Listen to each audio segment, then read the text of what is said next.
Walter Johnson was an invisible thread in the fabric of a town that had long since forgotten him. At 78 years old, he was a man of shadows and silence, living a life so unremarkable that few people even remembered his name.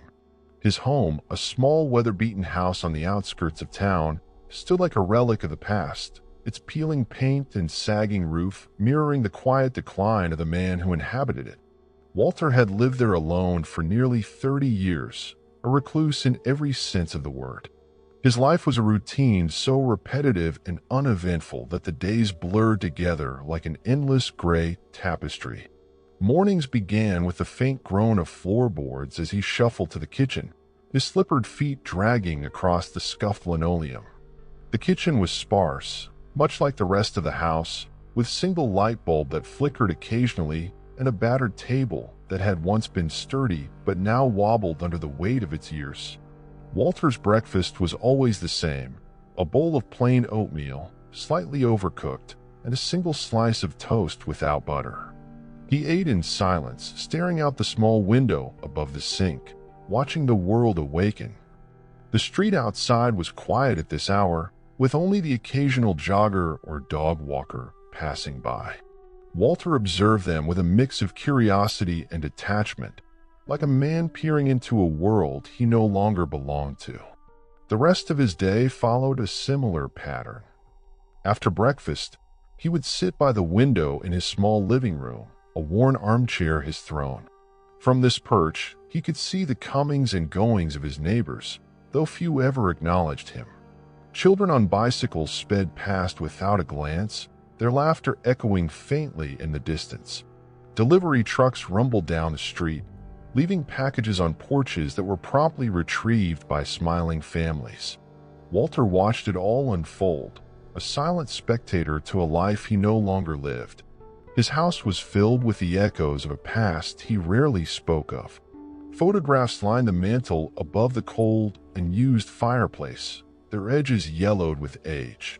One picture in particular drew his gaze more than the others, a black and white snapshot of a young woman holding a small boy. The woman's smile was radiant, and the boy's eyes sparkled with the kind of joy that only children possess. Walter would often sit for hours, staring at that photograph, his mind wandering back to a time when his house had been filled with laughter and love. But those days were long gone, buried under layers of time and heartache. Afternoons were spent tending to his small garden, though it was more weeds and flowers these days. Walter wasn't much of a gardener, but he found solace in the simple act of pulling weeds and turning the soil. It gave his hands something to do and his mind something to focus on. The garden was a modest plot behind his house, bordered by a rickety wooden fence. Once it had been a vibrant space filled with roses, daisies, and even a small vegetable patch. Now it was a shadow of its former self, much like Walter. Still, he took pride in the few blooms that managed to survive, their resilience a quiet inspiration to him. As evening fell, Walter would retreat to his porch, a glass of sweet tea in hand.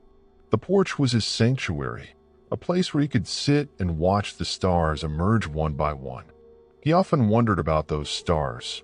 How many people throughout history had gazed upon the same constellations, each with their own hopes, dreams, and regrets?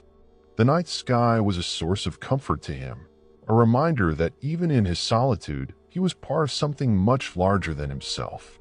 Walter's life wasn't entirely devoid of human interaction, though what little he had was fleeting and superficial.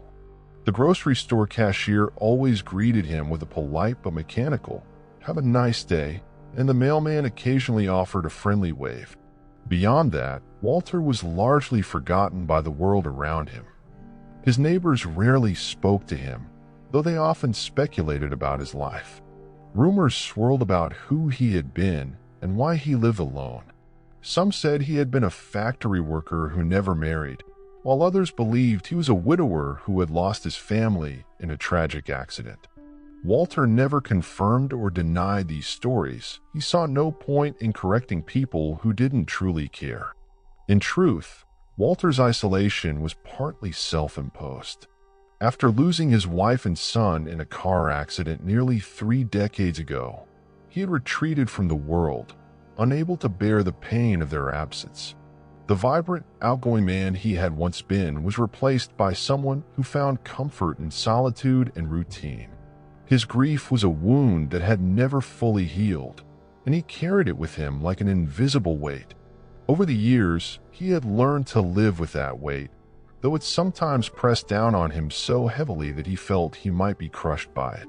Despite his quiet existence, there was a part of Walter, a small, flickering ember deep within, that still yearned for something more. He didn't know what that something was, only that his life felt incomplete. On particularly restless nights, he would find himself wondering what his legacy would be. Would anyone remember him after he was gone? Would his house, with all its memories, be torn down to make way for something new and shiny? These thoughts troubled him, but he pushed them aside, telling himself it didn't matter. But everything would change one fateful evening. As Walter sat on his porch, gazing at the stars and sipping his tea, he decided to indulge in a rare treat, a lottery ticket. He wasn't one to gamble, but something about that night felt different. The air was charged with a peculiar energy, and the stars seemed to wink at him as if they knew a secret he didn't.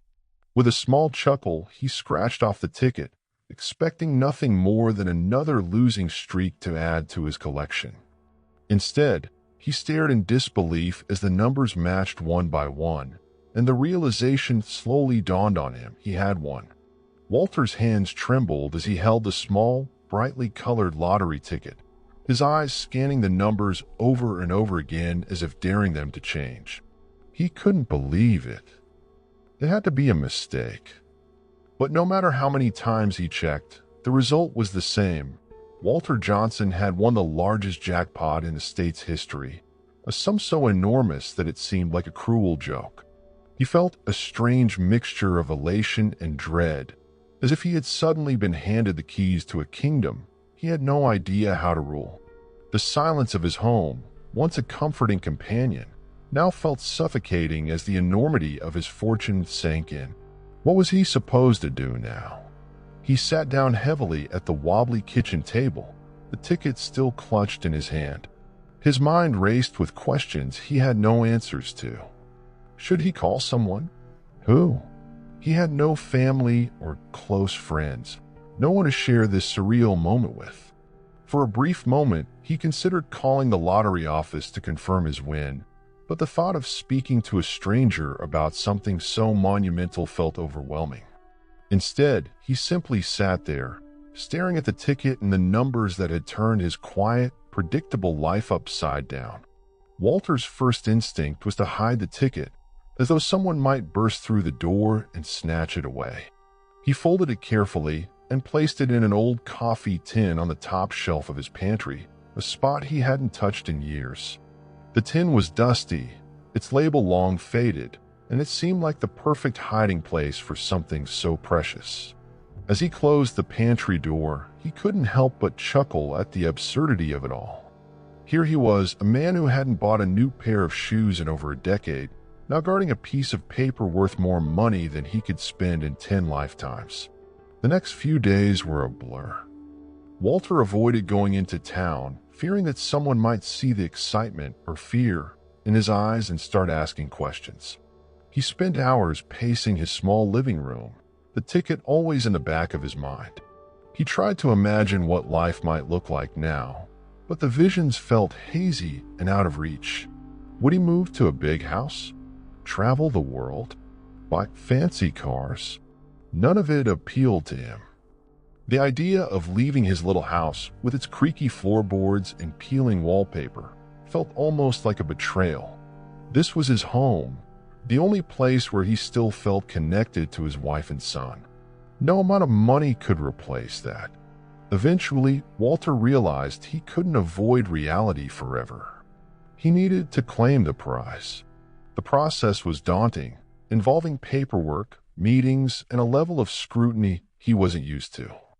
When he finally stepped into the lottery office, the bright lights and bustling atmosphere made him feel small and out of place. A friendly woman with a clipboard greeted him, her smile wide and practiced. "Congratulations, Mr. Johnson," she said, her tone warm but businesslike. "You're officially our biggest winner yet." The words felt surreal, like a line from a movie he wasn't a part of. As he signed the necessary documents, Walter couldn't help but notice the way people looked at him, curious, even envious. It was a look he hadn't seen in years, and it made him uneasy.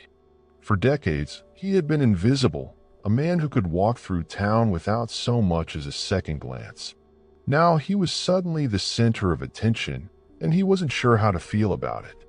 When the check was finally handed to him, Walter stared at the number printed on it, his breath catching in his throat. It was an amount so staggering that he couldn't even comprehend it. He had read stories about lottery winners before, about how their lives had been changed forever, but it always felt like something that happened to other people. Now he was one of them, and the weight of that realization was almost too much to bear. As he left the office, clutching the check in his hand, Walter felt a strange sense of vulnerability. The world suddenly seemed bigger and more dangerous, as though everyone he passed on the street could sense the fortune he carried.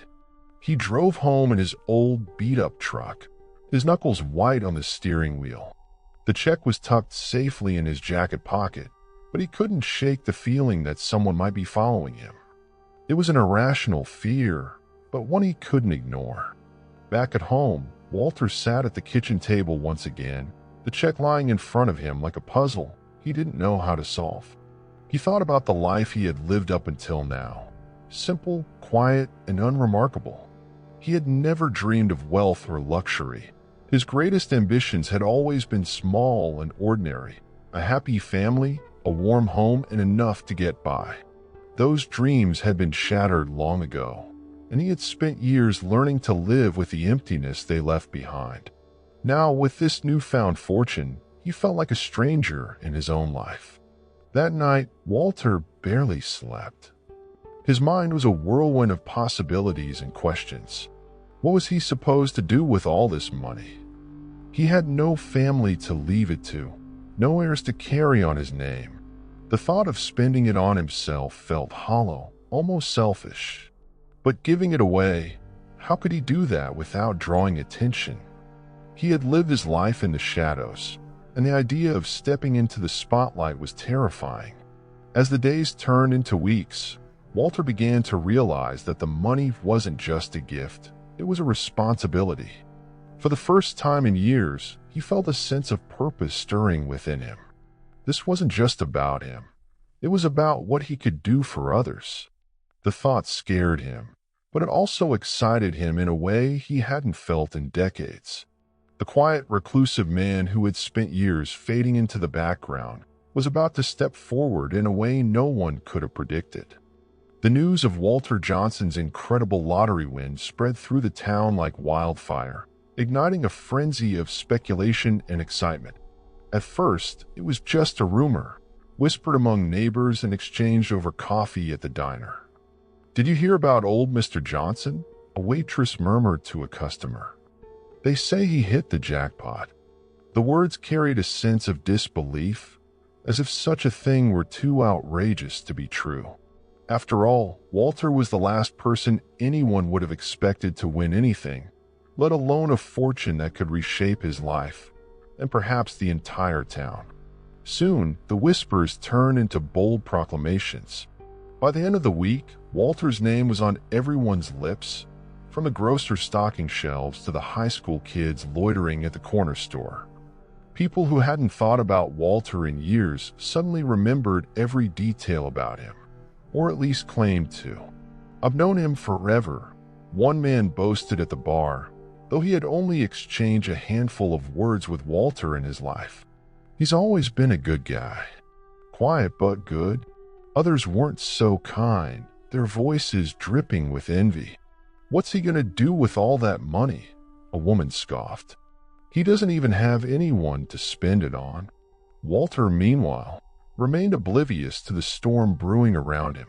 He had avoided going into town ever since claiming his prize, preferring the safety and solitude of his home. But even from the confines of his small house, he could sense the change. The phone, which had been silent for years, began to ring with an unsettling frequency. At first, Walter ignored it, assuming it was a wrong number or some sort of scam. But the calls persisted, each one more insistent than the last. When he finally picked up, he was met with the voices of distant relatives he hadn't spoken to in decades, all suddenly eager to reconnect. "Walter, it's your cousin Linda," one voice exclaimed, dripping with false warmth. "I heard the good news. Congratulations. We really should catch up sometime." Walter couldn't even remember who Linda was, but he politely muttered a thank you before hanging up. The calls continued, each one a reminder of how quickly people could appear out of nowhere when money was involved. Strangers left messages too, spinning elaborate stories of hardship and desperation, each one pleading for a piece of his newfound fortune. Walter listened to a few of them, his heart aching at the sheer number of people in need, but he quickly realized he couldn't help everyone. When he finally ventured into town to run errands, Walter was greeted with a wave of attention that left him overwhelmed. People who had barely acknowledged him before now stopped him in the street, their faces alight with smiles that didn't quite reach their eyes. "Congratulations, Mr. Johnson," they said, their voices laced with a curiosity they couldn't hide. "You must be so excited. So, what are you going to do with all that money?" Walter mumbled vague responses, his discomfort growing with each encounter. He could see the questions in their eyes, the calculations they were making as they wondered how they might benefit from his windfall.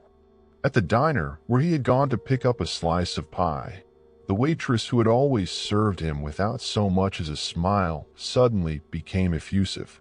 "Walter, you're looking well," she said, her voice unnaturally sweet. "That's on the house, by the way. Consider it a little congratulations from us."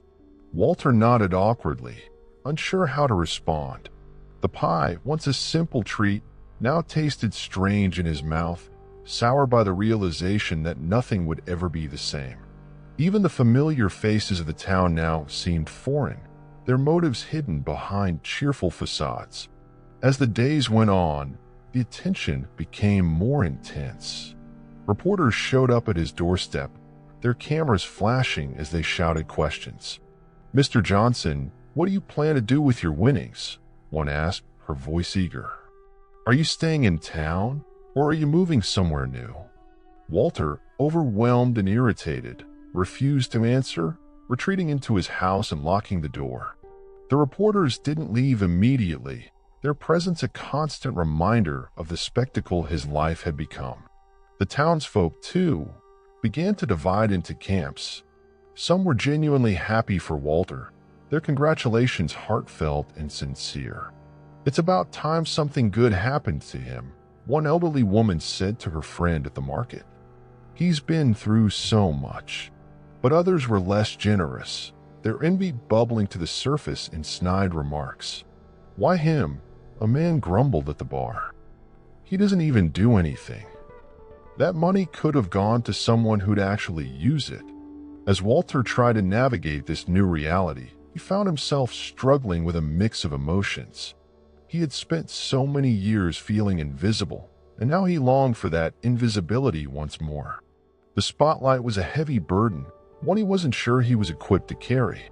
He began to question the motives of those around him, wondering who truly cared for him, who saw him only as a means to an end.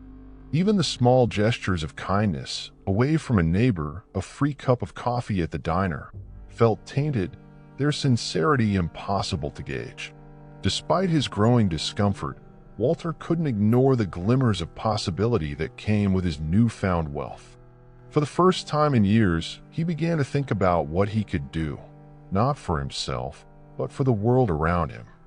He saw the peeling paint on the town's library, the broken swings of the park, and the faces of children who walked past his house on their way to school, their shoes worn and their backpacks frayed. These were things he had always noticed but felt powerless to change. Now he realized he had the means to make a difference. The question was how. and whether the town that had ignored him for so long would even accept his help. As Walter lay awake at night, the weight of his fortune pressing heavily on his mind, he made a decision. He would do something with the money, something that mattered. But he would do it on his terms, not the town's. The man who had lived in the shadows for so long was about to step into the light, though he would do so quietly, leaving the world to wonder who was behind the changes to come. Walter's sleepless nights gave way to a clarity he hadn't felt in years. For decades, he had lived in the background, unnoticed and unbothered, but his lottery win had thrust him into the spotlight, a place he neither desired nor felt comfortable in. However, amidst the chaos of phone calls, letters, and speculative whispers, a profound realization began to take shape in his mind. This money, this improbable fortune, wasn't just a twist of fate, it was an opportunity. It wasn't about what he could buy for himself. He had no desire for luxury cars or sprawling mansions. Instead, Walter saw the money as a chance to do something meaningful, to leave behind a legacy that would speak louder than the years of silence he had endured. It started with a small act. Walter, who had always been an observer of life rather than a participant, had long noticed the state of the town library. Once a bustling center of learning and community, it had fallen into disrepair over the years. The paint on its exterior was chipped and peeling, the windows were cloudy with grime, and the inside smelled faintly of mildew. The shelves sagged under the weight of outdated books, and the children's section, once vibrant and inviting, now looked sad and neglected. Walter had no children of his own to take there, but he often saw young mothers walking their kids past it, their hopeful expressions fading when they realized the library offered little more than a dusty echo of its former glory. One morning, as the sun rose over his small house, Walter made his first move. He wrote an anonymous letter to the town council, enclosing a check with enough money to not only restore the library, but transform it into a modern haven for learning. The letter was short and simple, asking only that the funds be used to benefit the town's children and that his identity remain a secret. He mailed it quietly, with no fanfare, slipping it into the post box as though it were an ordinary piece of mail. For Walter, this wasn't about recognition. It was about making a difference in a way that felt true to his quiet nature. The town was stunned when the council announced the generous donation.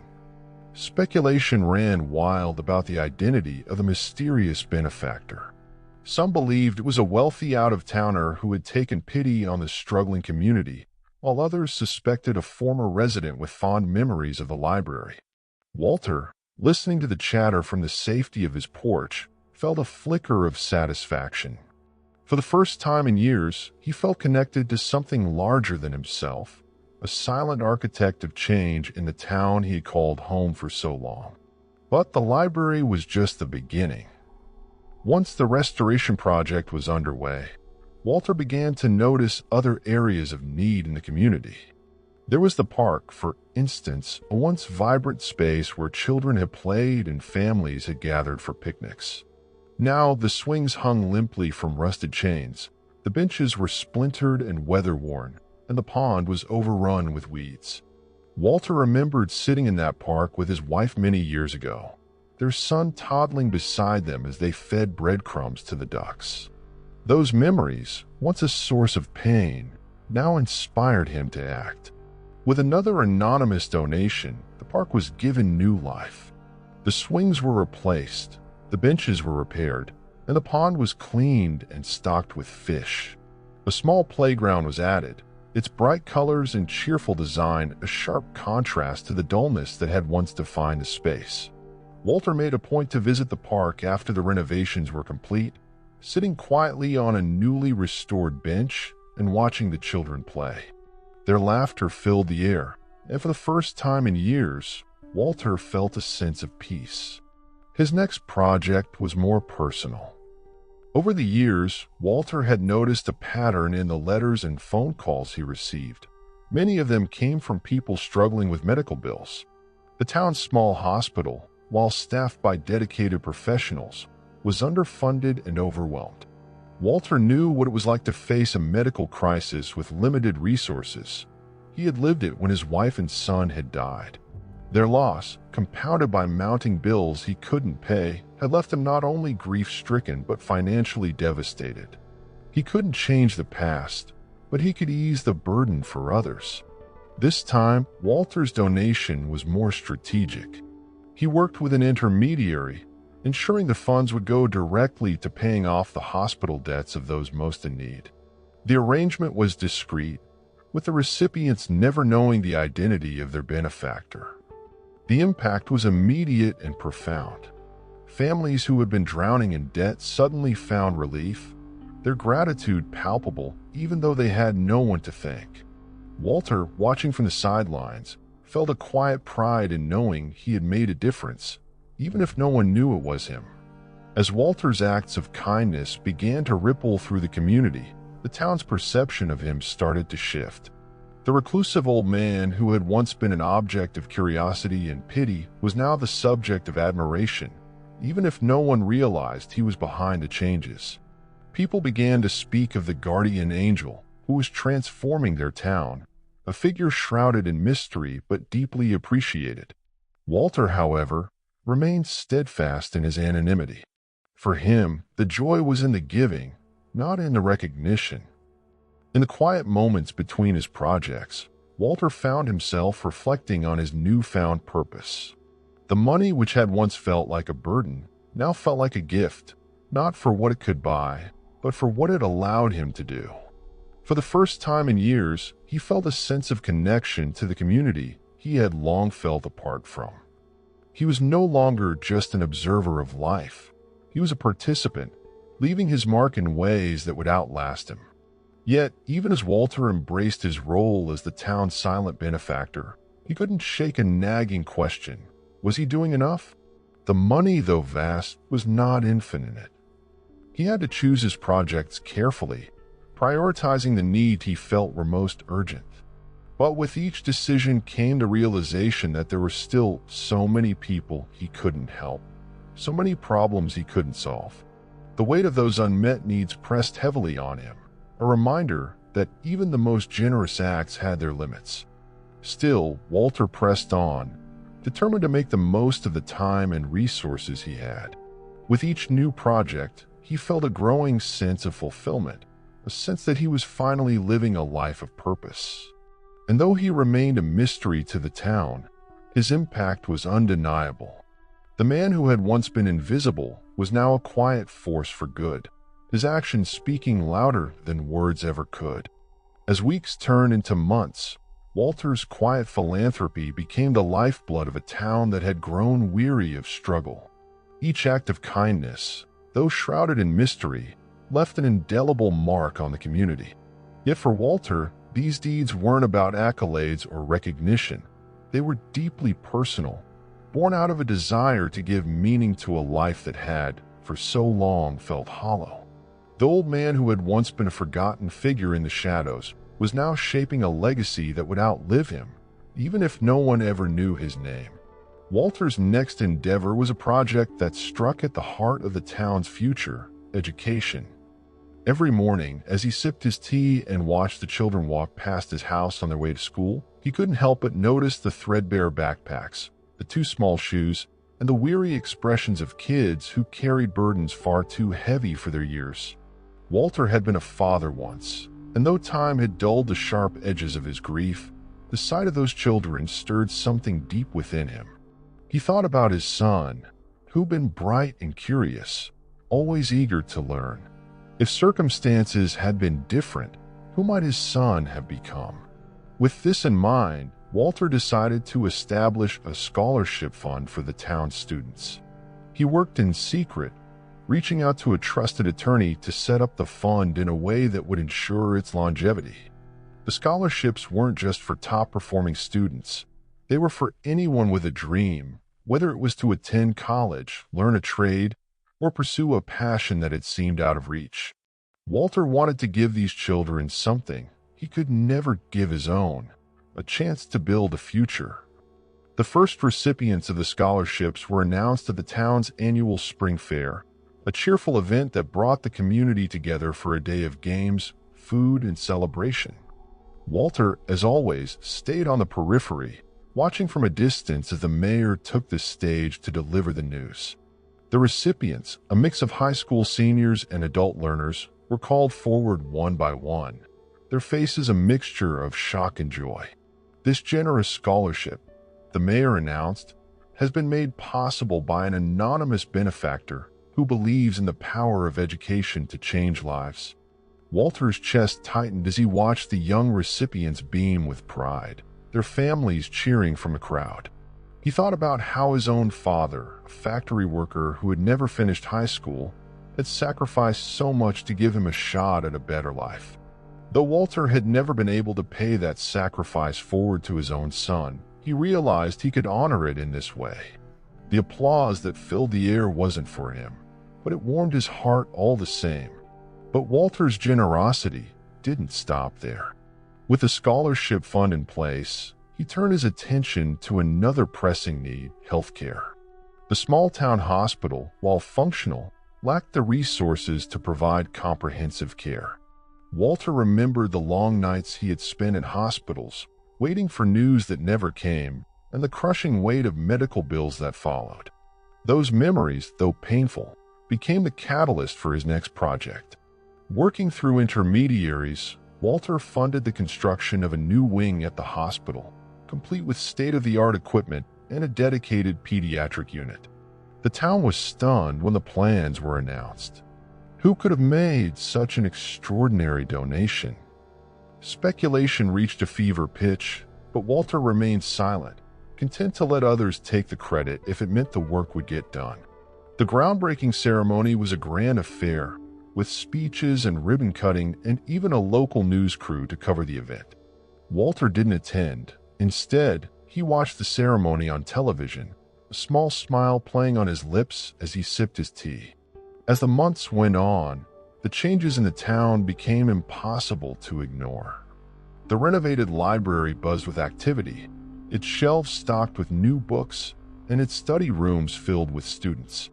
The park, once a symbol of neglect, now overflowed with laughter and life. The hospital wing, though still under construction, promised a brighter future for families who had long struggled to access quality care. And the scholarships, those scholarships had lit a spark in the community, inspiring not just the recipients but everyone who heard their stories. Walter, for his part, remained in the background, observing it all with a quiet satisfaction. His days, once so monotonous and lonely, were now filled with purpose. He spent hours planning his next steps, considering how best to use the money to make a lasting impact. Yet even as he built this legacy, he grappled with a lingering sense of unease. Would his efforts truly make a difference? Would the town remember the changes, or would they fade into the background, taken for granted as time marched on? In his quieter moments, Walter allowed himself to dream about what might come next. He imagined a town transformed, a place where children could dream big, families could thrive, and no one had to choose between paying rent and buying medicine. He thought about the people he had helped, the lives he had touched, and the ripple effects of his actions. For the first time in years, he felt a sense of pride, not the pride of accomplishment, but the deeper, quieter pride of knowing he had done something good. Still, there were moments of doubt. Walter knew that not everyone in the town approved of the changes.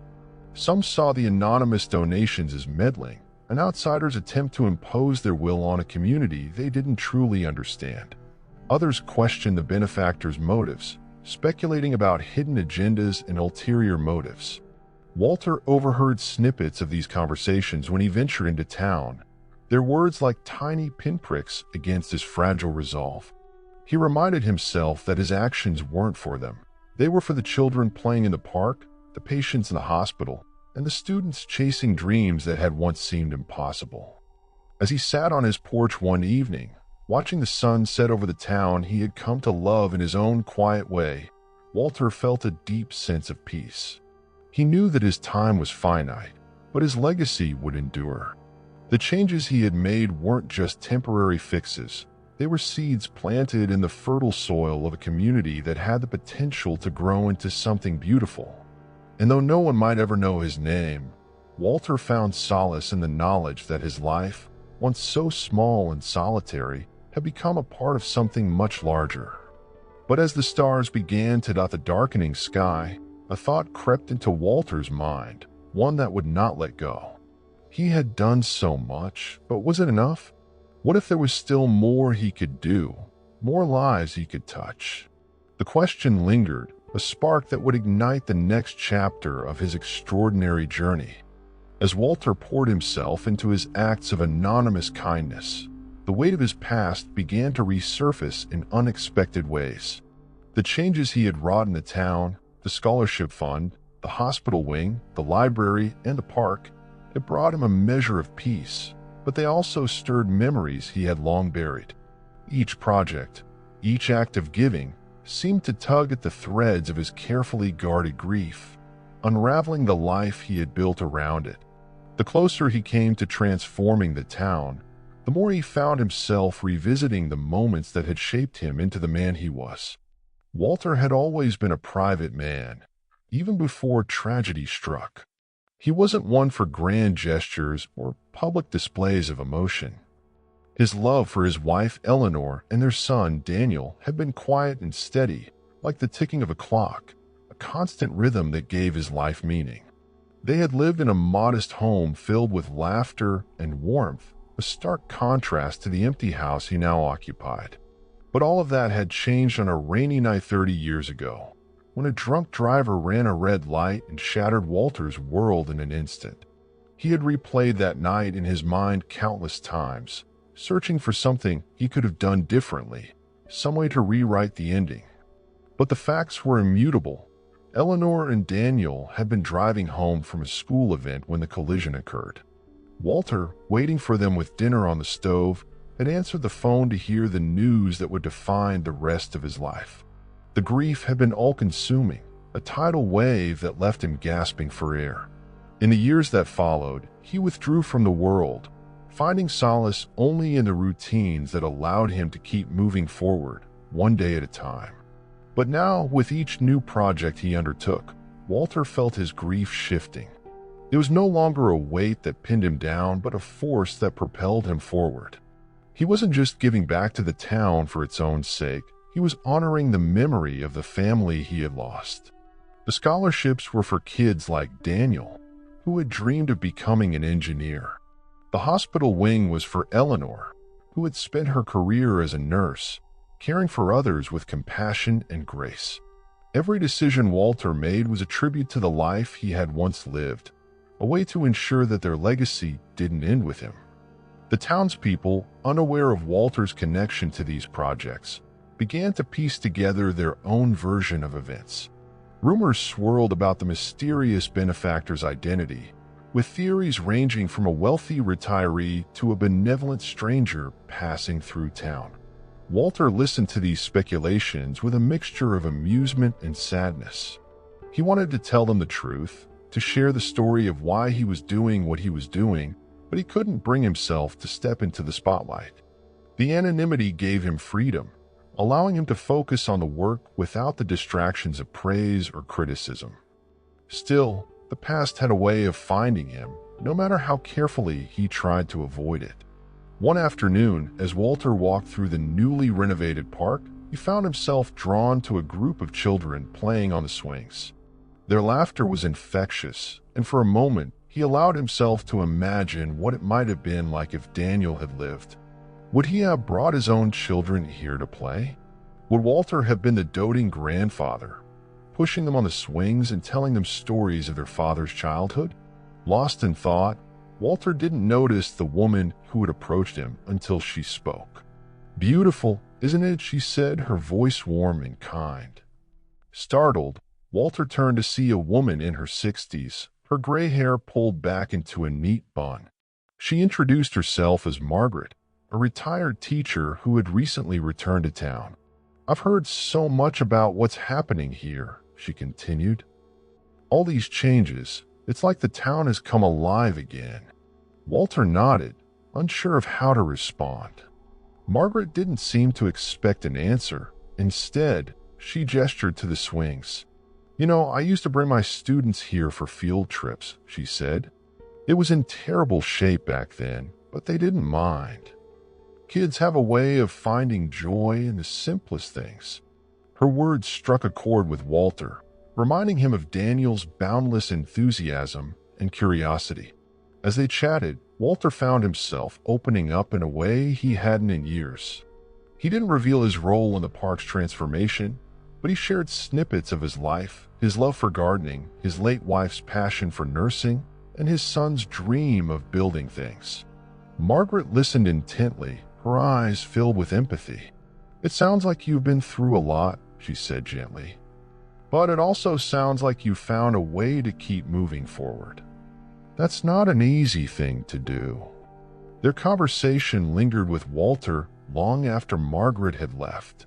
For the first time, he wondered if sharing his story might help others.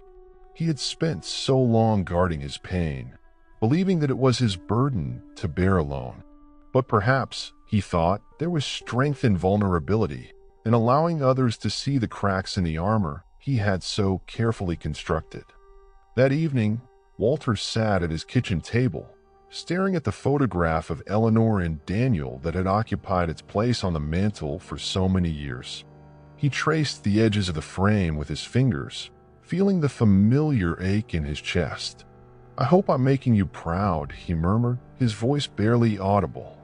The house was silent, but in that moment, he felt their presence more strongly than he had in years. As the stars appeared in the night sky, Walter made a decision. The time had come to share a piece of his story, not for recognition, but as a way to give his work deeper meaning. He didn't know how the town would react or if they would even understand, but he knew he couldn't keep his past hidden forever. The man who had spent decades living in the shadows was ready, at last, to let the light in. The decision to reveal his past was not one Walter made lightly. For decades, he had carried his grief like a secret, locking it away in the deepest corners of his heart where no one could reach it. But now, as he watched the town thrive under the weight of his anonymous generosity, he began to feel that hiding his story was no longer an option. People deserved to know why he had chosen to give so much, and more importantly, he needed to reconcile with the parts of himself he had long ignored. Yet, as he prepared to step out of the shadows, an unexpected revelation would turn his quiet world upside down. Walter's plan was simple. He would write a letter, clear, concise, and heartfelt, that explained his motivations and his connection to the projects that had transformed the town. He didn't want a public spectacle or a dramatic confrontation. He simply wanted the truth to be known. Over the course of several sleepless nights, Walter poured his heart into the letter, weaving together fragments of his life story with the reasons behind his choices. He wrote about Eleanor and Daniel, about the accident that had changed everything, and about the way giving back to the town had helped him find purpose again. When the letter was finished, Walter sealed it in an envelope and addressed it to the mayor. He planned to deliver it anonymously, just as he had done with his donations, and then retreat once more into the quiet of his home. But fate had other plans. As Walter was walking to the post office, the letter tucked safely in his jacket pocket, he was stopped by a young man he didn't recognize. The man, dressed in worn jeans and a jacket that had seen better days, looked at Walter with an intensity that was both unsettling and familiar. "Mr. Johnson?" the man asked hesitantly. Walter nodded, surprised that someone outside his immediate neighborhood even knew his name. The man took a deep breath, his hands trembling slightly. "I don't know if you'll remember me, but I think you knew my mother. Her name was Evelyn." Walter's heart skipped a beat. The name was unfamiliar, but there was something in the man's eyes, something that tugged at a memory Walter couldn't quite place. "I'm sorry," Walter said cautiously, "but I don't think I know her. Are you sure you have the right person?" The man hesitated, then pulled a faded photograph from his pocket. He handed it to Walter, who stared at it in stunned silence. The image showed a young woman holding a baby, her smile radiant and full of life. She looked vaguely familiar, but it was the baby that caught Walter's attention. The child had eyes that mirrored his own, a deep, piercing blue that seemed to see straight through him. Walter's breath caught in his throat as realization dawned. "I found this in my mother's things after she passed," the man said quietly.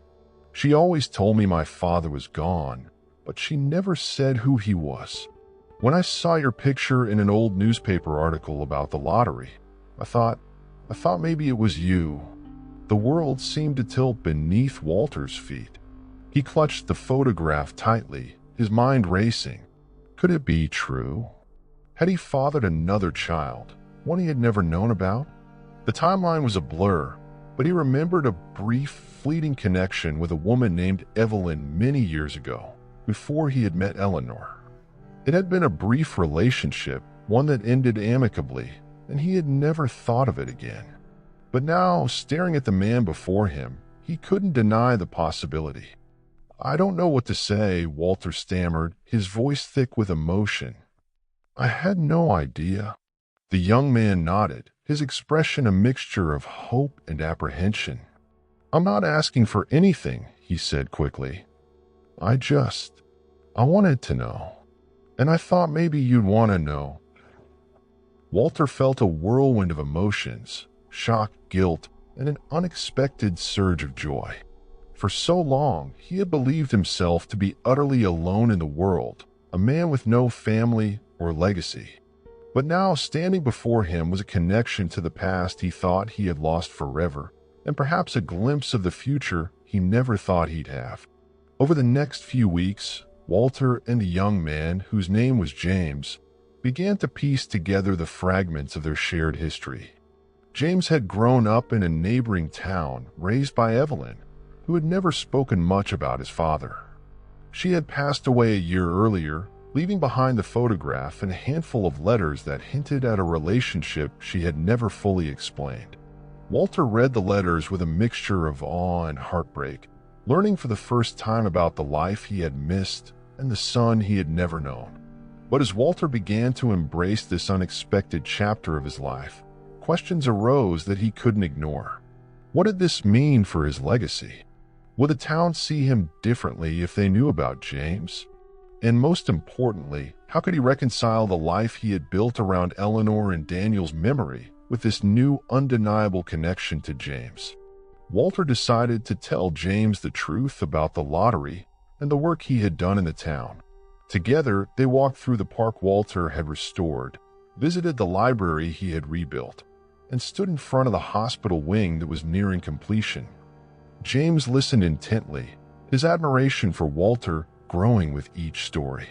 "You've done so much good," James said quietly, "but you've also carried so much alone.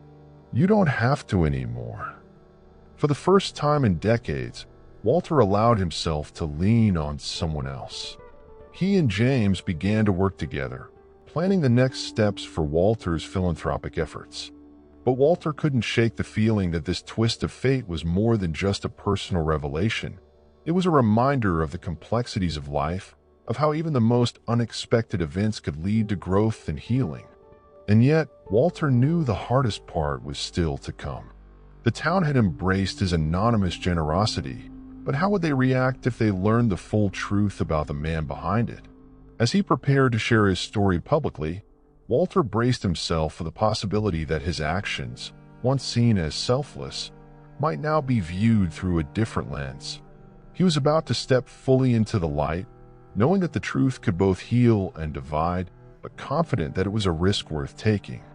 The day Walter chose to share his story with the town dawned cold and gray, the kind of day where the sky seemed to mirror the weight on his heart. He had spent weeks wrestling with a decision, torn between his natural inclination for privacy and the growing sense that the truth could no longer be kept hidden. James had encouraged him, gently but persistently, reminding Walter that the people he had helped deserved to know the man behind the generosity. "It's not just about you anymore," James had said. "It's about everyone whose lives you've touched." Walter had written and rewritten his speech a dozen times, But when the moment came, he stood before the small crowd gathered in the park and let the words flow from his heart. The park was one of his proudest achievements, a vibrant space that had become a symbol of the town's renewal. As he looked out at the faces of his neighbors, some familiar, others strangers, he felt a deep, aching gratitude for the life he had been able to build, even amidst the loss. "I never thought I'd be standing here today," Walter began, his voice steady despite the lump in his throat. "For most of my life, I've been a quiet man, content to stay in the background. But life has a way of surprising us, doesn't it? Sometimes it gives us burdens we think we can't carry. Other times, it gives us opportunities we never expected." He paused, scanning the crowd. The faces staring back at him were a mix of curiosity and confusion. They had known him as a recluse, a man who had always kept to himself. Now, they were hearing a voice that had been silent for so long. "When I won the lottery," Walter continued, "I didn't know what to do with the money. I didn't need it for myself. I've lived simply my whole life, and I don't have family to leave it to. Or at least, I didn't think I did." He glanced at James, who stood at the edge of the crowd, offering an encouraging nod. "But what I realized was that this money wasn't just about me. It was about what it could do for others. For this town." Walter went on to recount the projects he had funded: the library, the hospital wing, the scholarships, the park. He spoke about his late wife and son, about the tragedy that had shaped his life, and the memory that had inspired his generosity. And finally, he shared the story of James, the son he had never known he had, and how their reunion had reminded him of the importance of connection and legacy. "I'm telling you this not because I want recognition," Walter said, his voice growing softer, "but because I believe that what we do for each other is what matters most. This money, it's just a tool. What truly changes the world is kindness, compassion, and the willingness to help one another, even when it's hard." When he finished, the park was silent. For a moment, Walter feared he had made a mistake. The truth was raw and vulnerable, and he had no way of knowing how it would be received. But then slowly the crowd began to clap. It started with a single person, then another, until the applause grew into a wave of appreciation that seemed to wash over Walter, lifting a weight he hadn't realized he was still carrying. Over the next few weeks, the town responded to Walter's revelation in ways he hadn't anticipated. Some people were deeply moved, their admiration for him only growing. Others, however, were less kind. There were whispers of skepticism and judgment, questions about why he had kept his identity hidden and why he had chosen to reveal it now. Walter heard these murmurs but chose not to dwell on them. He had done what he believed was right, and that was enough. Meanwhile, his relationship with James deepened, becoming a source of joy and comfort he hadn't known he was missing. Together, they worked on new projects, including a mentorship program for at-risk youth and a fund to support small businesses in the town. Walter's health, however, began to decline. The years of solitude and grief had taken their toll, and though he tried to hide it, those close to him could see that his time was running out. One crisp autumn morning, Walter sat on his porch with James, watching the leaves drift down from the trees. "I've been thinking," Walter said, his voice tinged with both weariness and contentment. "When I'm gone, I want you to keep this going. Not just the money, but the spirit of it. The idea that we're all connected, that what we do for each other matters." James nodded, his eyes shining with emotion. "I will, Dad," he promised. The word Dad still sounded new and unfamiliar, but it warmed Walter's heart every time he heard it. He reached out and clasped James's hand, feeling a sense of peace he hadn't felt in years. Walter passed away quietly a few weeks later, in the home that had been his sanctuary for so many years. At his request, there was no grand funeral, just a simple gathering in the park he had helped restore. But before his death, Walter had written one final letter, this time addressed to the entire town. In it, He shared his gratitude for the life he had lived and the people who had been part of it, even in small ways. The letter ended with a simple but profound message: take care of each other. This town is more than its buildings or its streets. It's the people who call it home. And as long as you hold on to that, you'll never truly be alone. The letter was read aloud at the gathering, and as the words filled the air, there wasn't a dry eye in the crowd. Walter's legacy, built on kindness and connection, lived on not just in the projects he had funded, but in the hearts of the people he had inspired. The man who had once been invisible had become the soul of the town, and his memory would endure for generations to come. And yet, in the midst of the sorrow, there was also hope. James, now fully embracing his role as Walter's son, took up the mantle of his father's work. He continued to invest in the town, not just with money, but with time, energy, and love.